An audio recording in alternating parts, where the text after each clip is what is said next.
Okay. Well, thank you, Elena. This is our second webinar, and I want to thank Elena and the Chamber for having Jeff Letson and I back. And we're also bringing Rachel Williams with us today, our digital marketing manager for Trent Creative, to discuss the top 10 things to do now for social media during COVID-19. I want to thank all the attendees as well. It shows a lot of dedication, tenacity to take your time out to attend this. I know there's a lot of online discussions and webinars and a lot of things getting your attention. So I appreciate everyone for showing up for this. It's not easy to take time out to do this.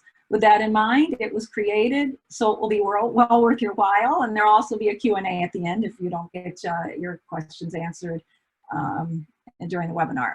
So I first of all just want to say on the psychological side, we would like to mention that we are keeping in mind the psychological aspect and the toll that this pandemic is having on everyone. This is a little bit different, what to do now, social media webinar than it would have been 5 or 6 weeks ago. It's because of, for better or for worse, it has been longer than some of us who had anticipated or not, and it has become a substitute for human contact. And this is how we are creating and forming bonds at this moment of crisis. You can see big brands are focusing on this more than ever, and what we're here today is to show you some of the ways that you can do it as well. But most of all, the most important thing to remember is to be empathetic and helpful and be out there and be present. Be authentic and have a heightened degree of empathy. People remember how your message is now during this crisis. And so when 6 weeks or more have passed, you'll want them to remember you in a good way. So, hi, Marilyn Trent. I founded Trent Creative in 1992. I've had 11 years of strategic branding and design experience. I've helped over 86 companies grow through effective marketing, and my company has won over 14 national awards in the last 8 years. I have a passion for my community and also for planting Michigan native plants, as I did found the Rochester pollinators last year to save the monarch butterfly. And some people know me as the butterfly lady, not only as mom, but and a business owner, but as a butterfly lady. And here's Jeff Letson. Hi, everyone. Marilyn, are you sharing your screen right now? I'm not sure I can see the slides. I didn't want to interrupt. I'm sorry. You are so right. What happened? I hate all that awesome design work to go to waste. Hi, everyone. I'm Jeff Letson. Is it sharing yet, is it? It was almost there. It was? All right. It is. What is going on? There we go. Is it sharing now? Mm-hmm. I'm going to stop and I'm going to start it again because something happened. Okay. You see Elena. There you go. Is it? Can you see it? Yep. Okay. I think you just need to maximize your presentation. There we go. Okay. It didn't come up with the green outline. All right. So we're really set now. So everyone, I'm Jeff. I'm a brand new member of the Chamber, so I'm a kind of a newbie, but excited to be here and really happy to get to know all of you. I've spent a couple of decades in B2B SaaS, software as a service, sales and marketing. So I've led sales and marketing teams from the ELT level in that industry. And about 3 years ago, I started my own business, and I also co-serve a number of clients with Marilyn. So we've had a great partnership for several years now. So again, happy to be here and hope this is an interesting, useful presentation for you. Rachel Williams. Hi, everyone. I'm Rachel. If Jeff is a newbie, then I am definitely a newbie. So I'm the digital marketing manager for Trent Creative. I graduated from Oakland University for both my Bachelor of Arts and Master of Arts in Communication. While at Oakland, I worked as the athletics marketing graduate assistant and mascot coordinator. So if you ever saw Grizz on campus, it's because I told you to go there. My experience is in project management and media-based communication, and I am Google Analytics certified. All right, so as a small business owner, you've seen a certain amount of adversity. You may have been feeling more alone at those times, but this time it's different. We're all in this together, and there is a heightened interest in social media and connecting.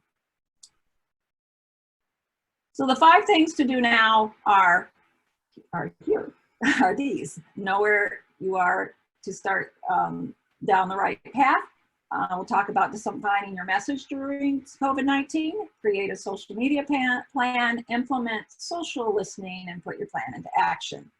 So the topics will include getting the most out of your social media messaging during COVID-19, tools you can use to streamline your social media strategy.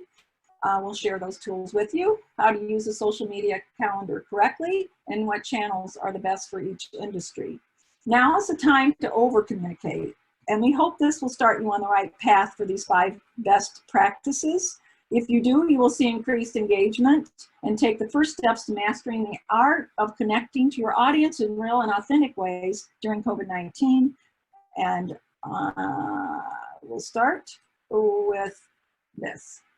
Now we've been discussing, we all know that there's more eyeballs on the internet than ever, but not on the device you think that it would be on. And this is sourced from the New York Times. And you can see, if you're looking at the bottom, it is the apps, meaning that's for your iPhone and your mobile devices and your iPad. For Facebook, the increase has only been 1.1%. I think you can understand that because before COVID-19, everybody was already on Facebook. So all they've done is they're in their homes, and it's increased 27%. Because they're looking at their desktops on Facebook now. Netflix, that kind of makes sense that you wouldn't want to watch too many films or any movies on Netflix, but it has increased 16% on desktops. And for YouTube, it has actually decreased on your mobile device and iPads and increased 15%. I thought that was something everybody should take into consideration. Fully proving everyone's at home if you didn't already know that. So what are we talking about social media? Many people in the social media channels, many people think it's the bottom 2 rows, but it is also e-newsletters and blogs and your website and webinars. We have seen the increase in webinars, just like the one we're doing today, and multiple ways of reaching out and connecting to your customers and clients. So Jeff is going to introduce Know Where You Are and start down the right path. So we thought we'd have a little participation today, and we wanted to start off just by asking if you want to use the little text widget. Who feels that they're just starting off with social media for their business? Who has a sizable audience that they've already built up that they just want to do more with? And who's, you know, kind of looking to monetize an audience that they've already established. So we're just wondering where everyone is starting today. We can kind of maybe speak to those different groups throughout the presentation. So let's just take a minute and feel free to tell us a little bit about where you are in the chat window. Okay, I've got to take a look at the chat window. Is somebody else monitoring this? Because mine takes up the whole screen. I see it. We have one person who's trying to improve their current efforts. Does people know where to write in chat? Well, I should have mentioned that if you don't, if you hover over the bottom of the screen, if you're on a PC, there's a little toolbar that will come up and you can open the chat window there. So we have our other folks who say, only a few months old, longtime Facebook user for business. Been on Facebook for 10 years, but don't seem to have a big following or convert to business. These are great pieces of feedback. Let's see, good audience size and social media. I'd like to improve the content and current efforts, starting from scratch. trying to improve current efforts on some platforms, starting from scratch on others, working to improve my efforts on LinkedIn and Facebook, improving appearance on both sites, and trying to improve current efforts and my typing skills as well. That's great. So this is the kind of range that we would have expected. You know, like some folks are recognizing that this is a great time to begin using social media.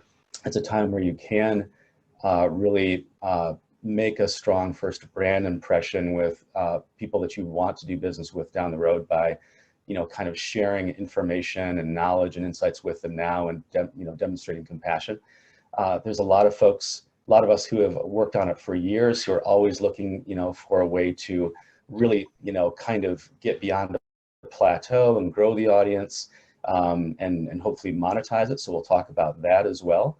And I'm sure in the crowd today, we probably have some, well, I know we have some people who are pros at it, and I know at least one who's going to share some ideas as we go today. So wherever you are on that spectrum, we'll have some ideas that we think will be useful for you as you go away today.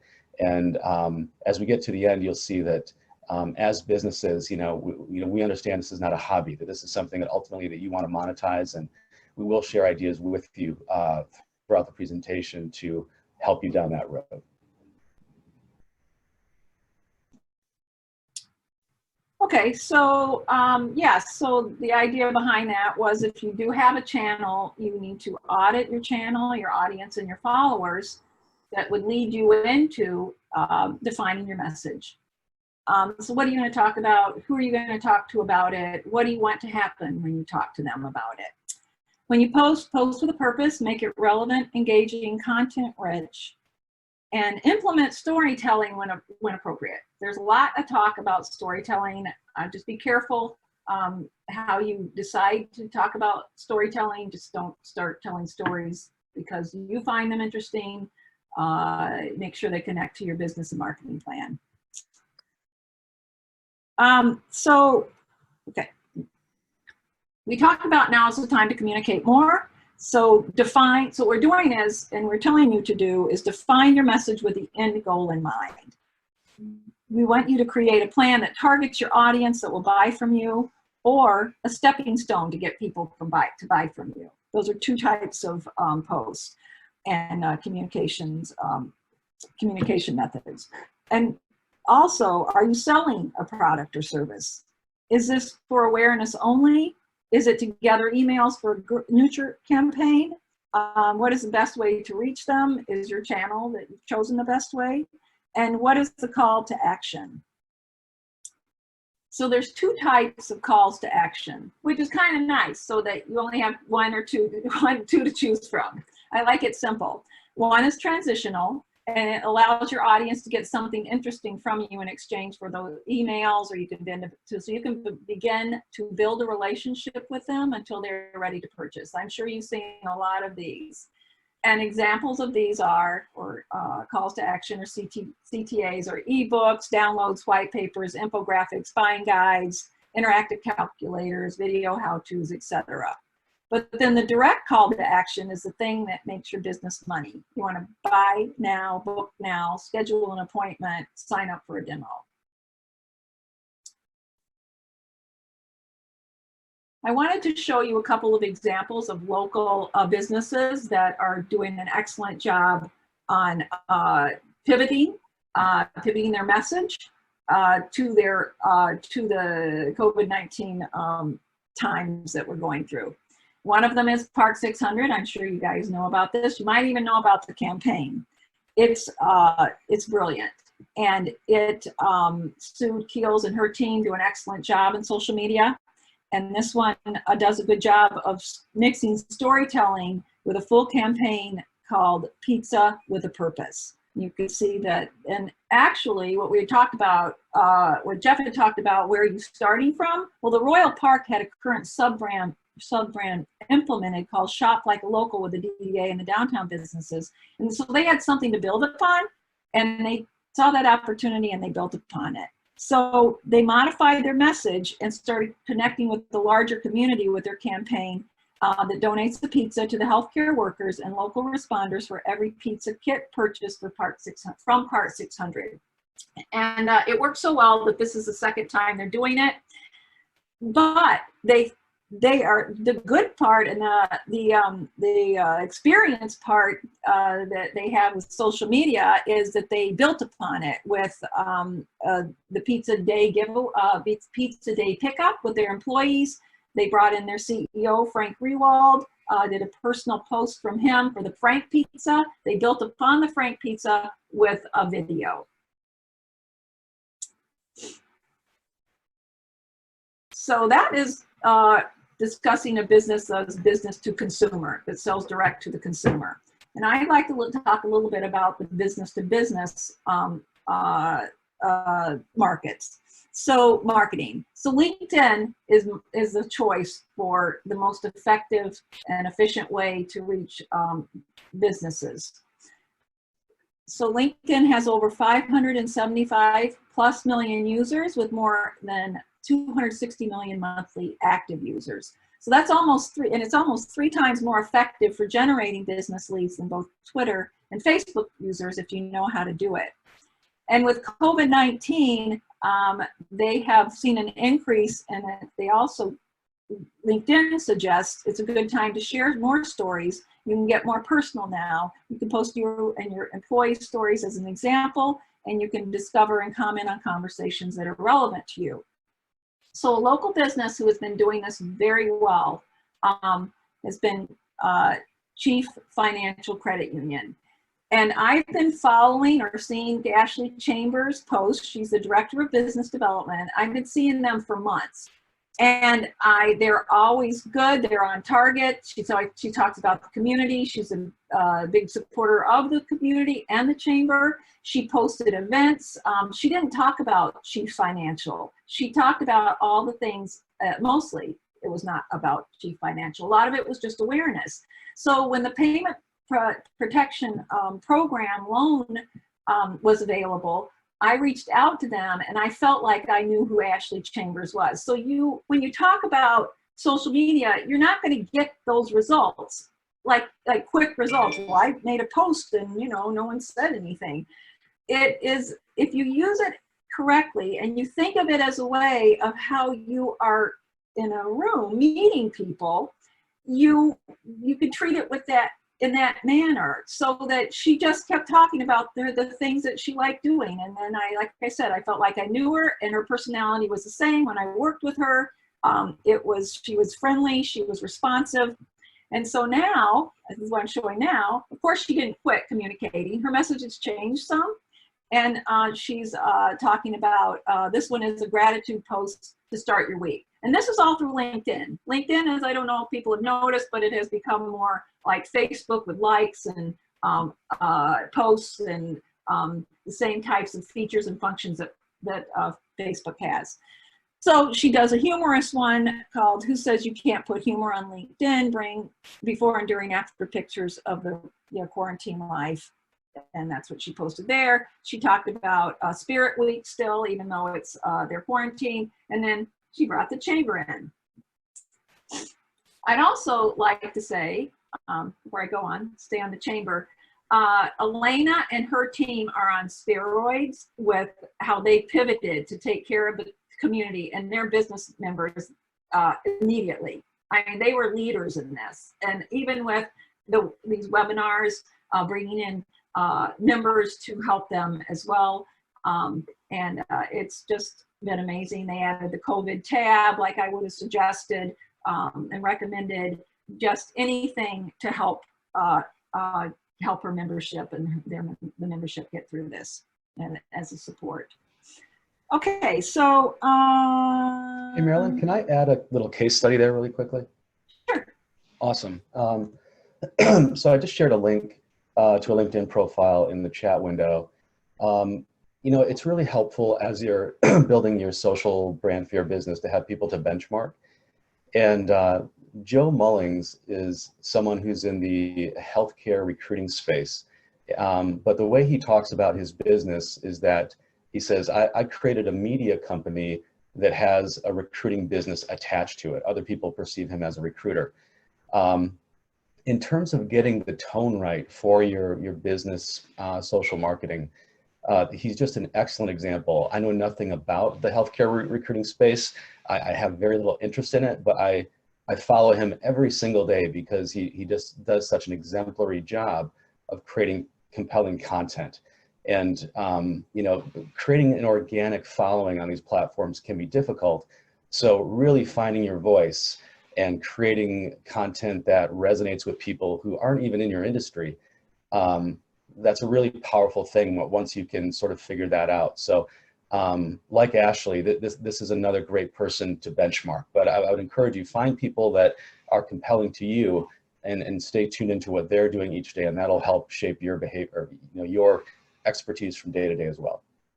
Thanks, Marilyn. Sorry about that. Oh, thanks, Jeff. Anybody just jump in, just like I said, that's excellent. So this is just an example of a Whistle, which is a GPS pet tracker, and we're showing this because you can see on the right side that they did the transitional and direct, 2 transitionals and direct in the same email. So learn more, connect with us on social, or buy now. So Rachel's going to talk about John Foster Real Estate, one of our clients. So one of the goals of defining your message is to create quality, relevant content, like Marilyn and Jeff were saying. So our real estate client, John Foster Real Estate in the U.S. Virgin Islands, they approached us asking how their competitor was gaining such higher numbers in terms of engagement than them. Upon further inspection, though, we realized that their competitor was most likely using a strategy kind of purely based on ads and boosting, as her engagement per post was 1 to 10 likes. Now that'd be good engagement for a client our size. However, she had 38,000 page likes. So this was fairly misleading. We explained this to our client and stressed the importance of quality content that engages your audience in addition to ads and boosting.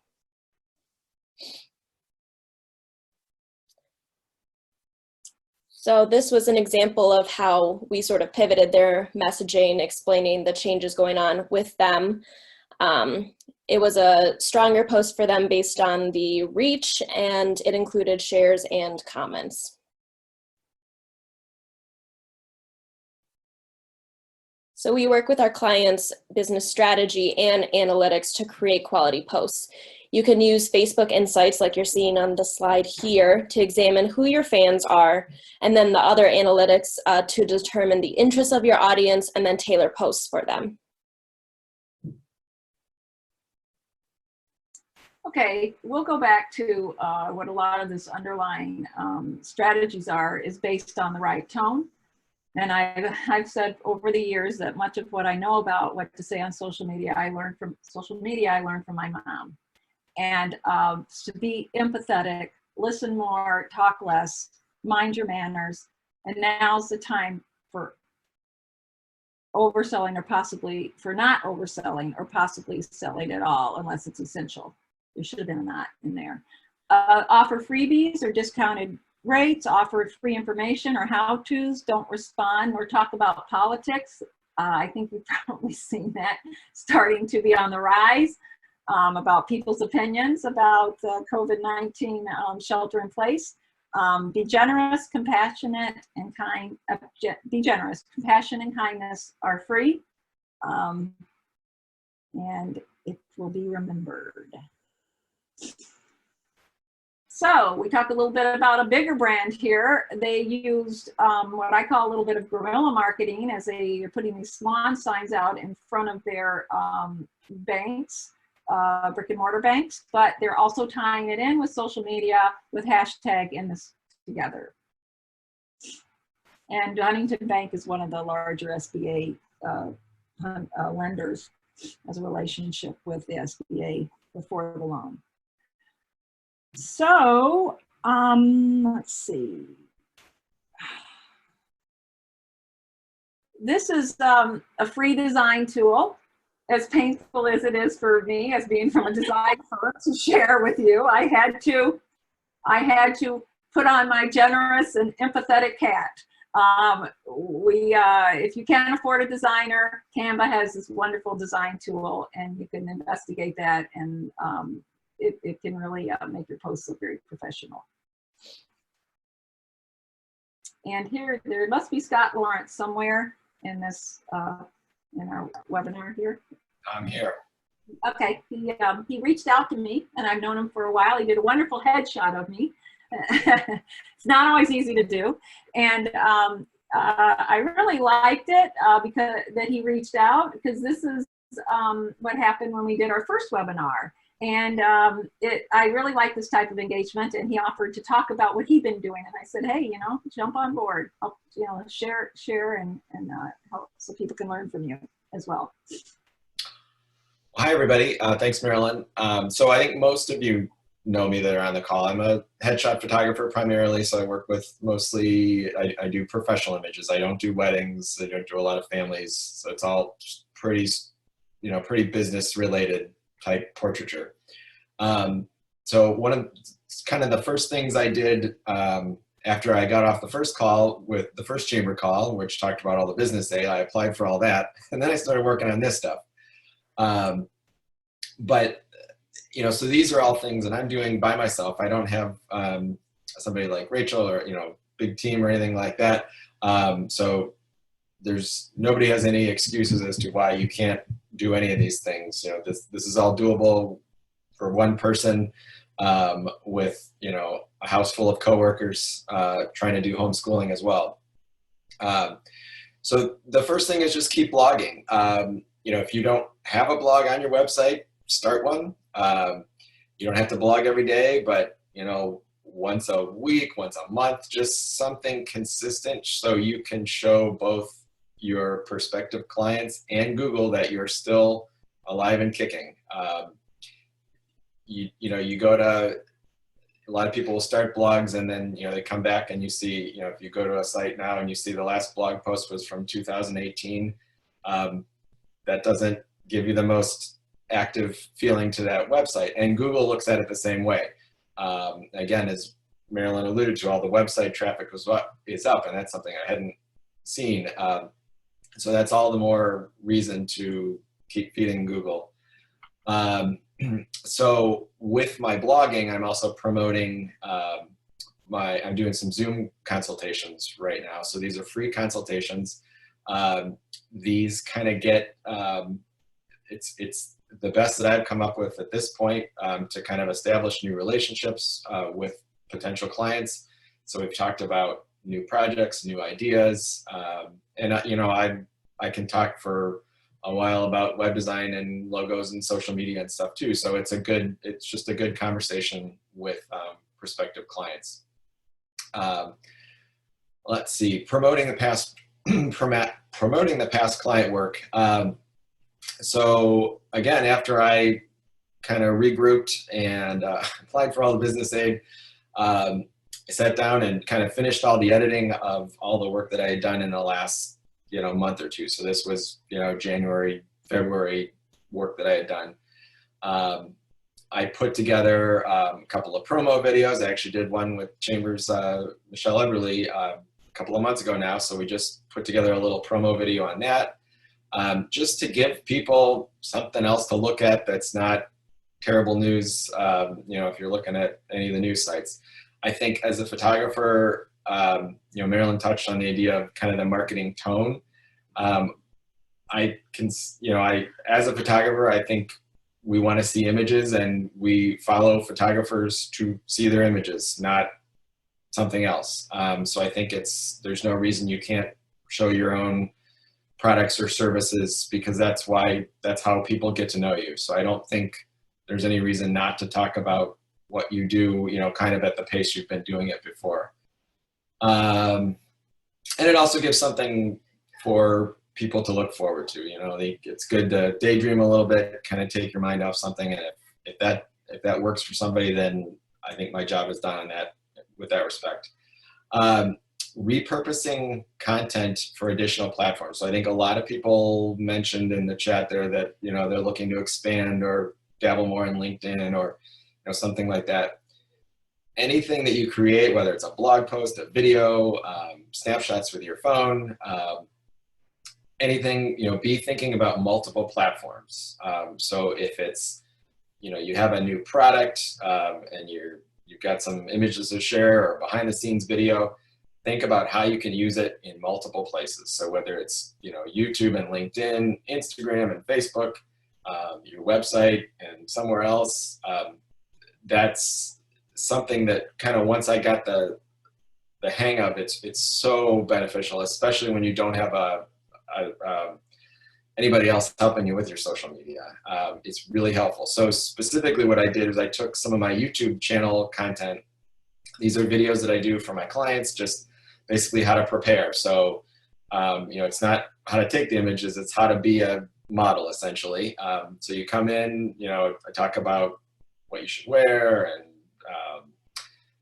some posing tips, that sort of thing. So I basically just re-edited some of the videos, took out some of the mention of the, kind of the YouTube dialogue of, subscribe and all this, and just made it a very natural post, and just kind of posted another context of, hey, this was a YouTube video I repurposed for LinkedIn, but I think it's still very relevant to, like I did one on backgrounds, for example. That's still super relevant today as we're all on Zoom right now. And their background. yes, yes. Lighting. I went on lighting. I thought that was very beneficial. Yep. People just don't think of that. No, they don't. And it doesn't have to be perfect, but there's a lot you can do with a few little basic tips. And the interesting thing about posting the videos on LinkedIn was that I got probably, I don't know, the first video I posted, I got over about 1,000 views in about 24 hours, which just blows the numbers away of any of my other YouTube posts. So that's a good lesson. If you've got any sort of, professional type content, and I would, like Marilyn said, there's not much of a line now between Facebook and LinkedIn. So LinkedIn, you're gonna get better reach, especially if if a couple of people share it. That's a good way to go. About 30 seconds, just so yeah. you know. And then on what I call research and development, essentially for my business. So I sent, many of us know Heidi Patterson at the toffee store. I told her I had a couple of ideas. I'd done some work with her before. So she sent me some test samples, which is always, my kids always like that when we shoot toffee, because then we get to eat it after. But I wanted to play around with some video projects. So kind of, think like little promo food commercials, essentially. So I shot a few of those, posted those, so then Heidi's got something to share. I've got some new portfolio work to kind of share out to my prospective clients to say, hey, I can also help you with this sort of thing too. So be thinking about ways how you can kind of stretch your current offering and kind of branch out, which is good, in any business climate. So that's kind of my 2 cents. Thanks, Scott. That was Sure. great. Yeah, I wanted to have a soulpreneur, to make this more relevant to some of our listeners. A soulpreneur talk about what they've been doing, and you've been doing a lot. So Yeah. so much for that. Okay, Rachel, it's time to create a social media plan. Yes. So your social media communications will take less time, they'll be more effective, and gain more results with a strategic plan that is informed by both your business and your marketing strategy. So organizing your strategy in social media helps you achieve your goals that you set for yourself. So going back to John Foster Real Estate, we do all of their marketing and social media. They are headquartered on St. Thomas. So using the tools that I'm going to discuss in just a little bit, from 2018 to 2019, we increased their page likes by 10% on Facebook. We increased their engagement by 33% on Instagram, and increased their average engagement on Twitter by 14%. So first, we categorize by goals based on that business and marketing strategy. So And this is creative. So just to give you an example of categorizing and before COVID-19, so just to yeah. make sure we're not, this is not for John Foster. No, no, yes. This is for Trent Creative. So our current categories are focused on community, corporate social responsibility, virtual events like this webinar, entertainment and humor to bring some levity during the crisis, COVID-19 information that can include anything from the PPP loan, webinars like this one, Renaissance Forum Roundtable, and then respond to and supporting other business through social media.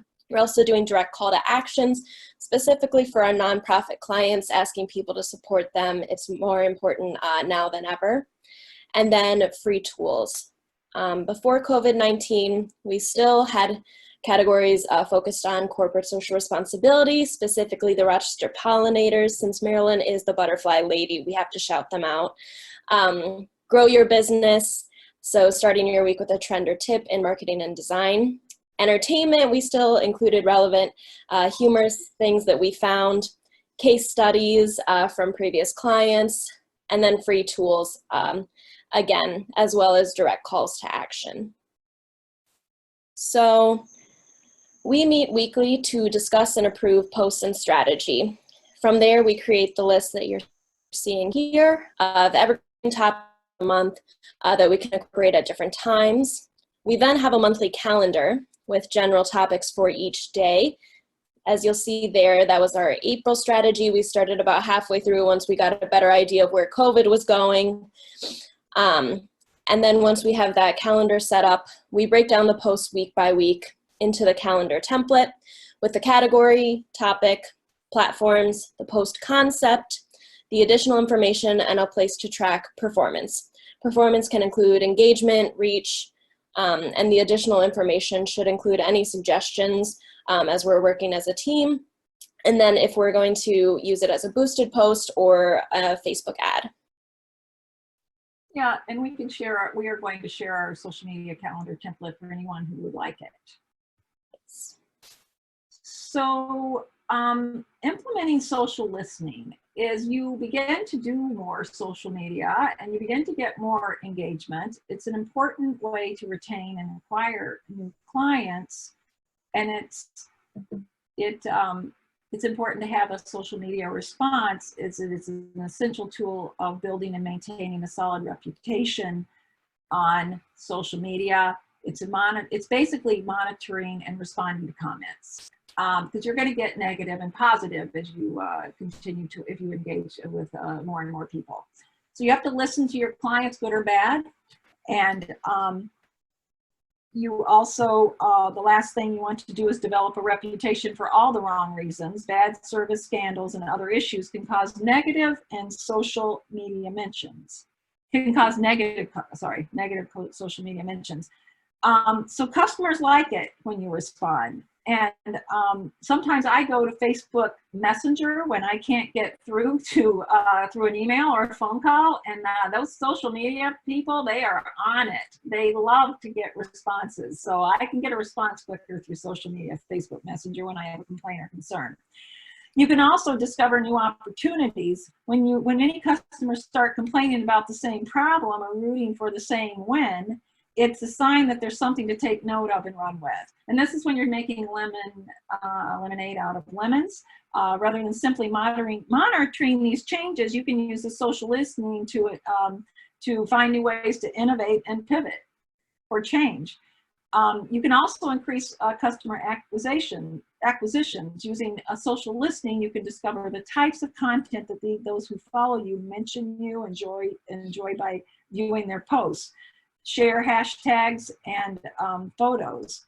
Then you accordingly create relevant content that matches that taste and will ultimately draw them into your brand. So, you know, social listening actually has an intuitive level where you're thinking past the emotional response. So how do you do this? Well, I always say, and Jeff taught me, Jeff Letson said, automate as much as possible. So you can automate these mentions through Google Analytics and Google Alerts and Hootsuite. Hootsuite is a platform we use that manage our posts. So you can also add, I think what Rachel, you know more about this. What do you do with Hootsuite and alerts? Yeah, so with Hootsuite, we use it to track mentions. So anytime someone mentions us on Facebook, we use it to follow different hashtags within the industry. You can also follow your competitors on Hootsuite to see what they're posting and have it all in one concise dashboard. You can reply to comments through Hootsuite or even share. Yeah, she'll talk about that when we talk about activating the plan. The other thing to talk about too is once you start doing this more, and if you have employees, you want to have a set of social media standards. And it's good to have these forms here as an example to show the type of response you want them to have, which will be consistent and cohesive with your brand. And they're also, on the left side, we have sites that you monitor and what type of the channels that you're using: Twitter, Facebook, Instagram, YouTube. And then for the response strategy, which is very important, when to respond and how do you respond to positive and negative comments. And it also has your tone guide. A lot of times years ago, anybody was responding, and now companies are really reining it in as they know that more and more people are reacting to a company through social media. They're very careful on who they let represent their company, and they have social media policies as well in place. So now that you have your plan set up, you're implementing social listening, it's time to put that plan into action with online digital tools. So have you tried a social media management tool to streamline your content calendar? We recommend Hootsuite. It's the one that we use to schedule posts, organize clients and campaigns. So we have our social media on there as well as a couple clients. We can get reports there, monitor social listening like we talked about a little bit, and revise our plan as new updates and information is released. This is essential during the COVID-19 crisis because new information is coming out every day, and you want to make sure anything that you post ahead of time isn't tone deaf to what may be happening that day. So Hootsuite offers a free trial for 30 days, and then the plans start at $30 a month. It's a great way to solidify your multi-channel approach, and it's flexible so that you can change things quickly and revise your plan. There are options other than Hootsuite like Planoly, which is specific for Instagram. There's also Buffer and Sprout Social. I would just see which one works best for your business. So one of the ways that we recently incorporated storytelling in our social media is that post that you can see under scheduled. That was our work from home post showing our desk setup, our new offices. And Marilyn is really great in encouraging us to share how we're all adjusting to this new normal and making it relevant to our clients. Determining when to post will typically depend on your industry and audience. There are general industry suggestions. However, you can utilize tools like Facebook Insights, which is what you're seeing right here, to see when your followers are online. This won't ensure that you garner engagement immediately, but it will suggest a time when you can get the most eyeballs on a post.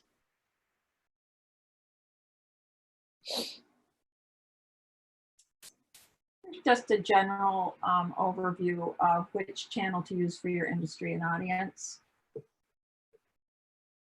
So there's two types of audiences: the B2C or business to consumer, and the best channels to use are Facebook, Twitter, Instagram, Pinterest, YouTube, and e-newsletters.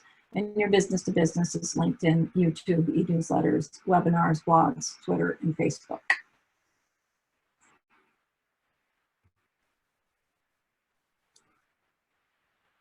Okay, Jeff, tell us about paid ads and boosting. This is his specialty. He's an expert at it. Thanks, Marilyn. So as I mentioned when we started, growing an audience organically is challenging and takes time, but you can accelerate that with promotion or paid advertising across all of these platforms. And in my experience, I've managed millions of dollars of ads across these platforms, and it is well worth the investment and can be a really effective way to generate leads and sales. Marilyn, if you want to jump to the next slide. Well, Jeff, there's the problem. I think I don't have that next slide. So you're going to have, Okay. I'm sorry. I went on to Facebook, so that slide disappeared. So it's just one. So I know you can do it. No problem at all. So let me start out by saying, there are 3 ways that you can, go about managing your ads. There's obviously the DIY method. And on the other extreme, you have agency partners. There's an option in the middle, which is leveraging AI platforms to manage your ads. Not as many people are familiar with this, but it is a cost-effective option if you want to, say if you're starting out with social advertising, you want to scale it up quickly, but you don't have the resources to invest in an agency partner. Platforms like WordStream, I'm going to start dropping some links into the chat for you guys. WordStream is a great example of a platform that essentially sort of creates an AI version of a marketing agency for you for the purpose of managing Facebook ads, Instagram ads, and Google ads. So essentially, as the person advertising every week, you log into your WordStream account, and it will have used AI to diagnose, everything that's not working with your ads currently, and what you can do in the upcoming week to optimize those. So if you're that person in the middle where you want to kind of go beyond the DIY method, but you're not quite ready to invest in an agency, this is a really, really powerful accelerator. The link I just shared is to their article on LinkedIn advertising. I'll have a few more in a minute, but since time is limited here, I wanted to give you a resource if you're interested in advertising on LinkedIn, so you could kind of get oriented and get started. What I will say about LinkedIn is it is far and away the most powerful and accurate targeting system for B2B advertising. You can target people by geolocation, by company, by industry, by years of experience, by interest. So it is remarkably powerful in terms of getting your advertisements in front of the right people that you want to buy from you. There are a variety of highly engaging ad formats. It's just a very, very well built out platform. What you will notice if you don't use it currently is that advertising there does command a premium. If you're advertising to, for example, human resource executives in the Metro Detroit area, those clicks might cost you $15 to $25 a piece. And that's because you're really getting the person that you actually want to buy from you. If you contrast that to Facebook, Facebook clicks might cost a couple of dollars or even less than, maybe even $1 sometimes. And that's just the market setting prices. With Facebook, you're dealing with again, a very powerful platform, less refined for B2B selling. So the targeting is a little bit different, not quite as tight as LinkedIn. But it does have enormous reach, and it's another place where people are spending their time. So both are a good use of advertising dollars. It's not that the price reflects that one is better than the other. It's just the prices reflect that you have to use the two platforms differently. So just bear in mind that what you're doing on LinkedIn is probably not the same thing you want to do on Facebook for advertising purposes, and vice versa. A couple more resources to share with you really quickly. If you are new to advertising on Facebook, you're probably curious about benchmarks. WordStream manages about, I think it's $50 billion a year in Facebook advertising spend. So they're a powerful source for benchmarks. So if you want to know what should a click cost in my industry, what's a good conversion rate, this is a really, really good cheat sheet that will help you sort of measure where your current efforts are and sort of work towards, the kinds of results that other advertisers are getting. If you are a DIY person and you're not familiar with Facebook Blueprint yet, that's the next link I'm going to share with you. Facebook has a remarkable learning portal that you can use for free to become a Facebook and Instagram advertising Jedi. So if you want to go the DIY route, this is a fantastic place to start. It only costs money if you want to become certified, but you can take all of the courses for free. And if you do want to become certified, I think it's like a couple $100. But very, very powerful resource. Prepare to spend some time. It's a very involved course, but very detailed. And if you're not using Blueprint already, it can really help you improve your ads or get started with Facebook advertising. One other thing I want to say about Facebook advertising, I know we're running out of time, so I'll make this really brief. One additional link. If you're not currently using Facebook Messenger, it's important to understand that you can integrate that with your Facebook advertising in really powerful ways. So if you're running an ad on Facebook and you have a call to action on that ad, you can use that call to action to open a messenger on Facebook, either with a live agent or with a pre-built bot. So literally, you can have ads running on Facebook at 3 o'clock in the morning, have people engaging with Facebook Messenger bots that you've created, and really be generating leads and sales literally in your sleep. So I encourage you to check that out. Mobile Monkey is a platform for managing Facebook Messenger, both on Facebook as well as on your website. So it's a kind of unified inbox for social messaging. Really powerful tool. In case you think Facebook ads is not right for your business, or that's only something that cosmetics brands do or clothing brands, I want to give you an example of how this can work in any industry. We currently work with a company that does industrial storage solutions. So everything from pallet racking to shelving, and in this case of medical supply carts, as you see here. So in their case, we just started advertising on Facebook with them in the last 3 months. And this is just a visual from a sanitary medical supply cart campaign. And they were getting 12x ROAS on that. ROAS is return on advertising spend. So for every dollar they put into advertising, $12 came back. And again, not a very sexy product, but a great example of how this platform can really work tremendously for anyone. So anytime you can put $1 in and get 12 out, that's worth doing some additional homework and research and maybe giving it a try. So I'll stop there. So we have 1 minute left for Q&A. Okay. Go. Actually, What? I was going to say, the nice thing about doing a Zoom call is if you are willing to stay on for another 15 or 20 minutes, those who have questions can stay on and ask, and those who have to leave the webinar now can. So we aren't limited by time and space. We haven't rented a venue. That's right. Yes, it's virtual. It's all virtual.